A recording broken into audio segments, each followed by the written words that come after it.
ബഹിർമുഖത്വം പ്രധാന സ്വാധീനം ചെലുത്തുന്ന ഒരു ലോകത്ത് അന്തർമുഖത്വം തിരശ്ശീലയ്ക്ക് പിന്നിലാണ് നടക്കുന്നത്.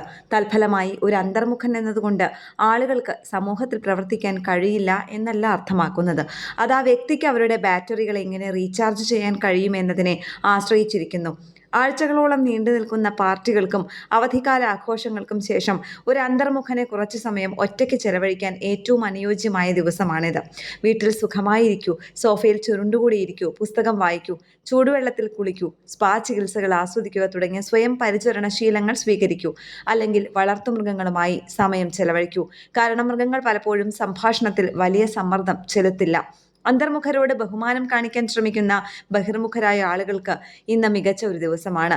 UK-യിൽ നടത്തിയ പഠനത്തിൽ ജോലിസ്ഥലത്ത് 10-9 പേരും ബഹിർമുഖരായി പെരുമാറാൻ സമ്മർദ്ദം അനുഭവപ്പെടുന്നതായി കണ്ടെത്തി. അതുകൊണ്ട് അന്തർമുഖരല്ലാത്തവരും എന്നാൽ അറിയാത്തവരുമായവർക്ക് ഈ ദിവസത്തെ ഒരു പ്രത്യേക സുഹൃത്തോ കുടുംബാംഗമോ സഹപ്രവർത്തകനോ ആക്കാനുള്ള അവസരമായി കണക്കാക്കാം. ആ സമ്മർദ്ദത്തിൽ നിന്ന് അന്തർമുഖരെ അവരായി തന്നെ തുടരാൻ അനുവദിക്കുക. ന്യൂസ് ഡെസ്ക് കേരള പ്രണാമം.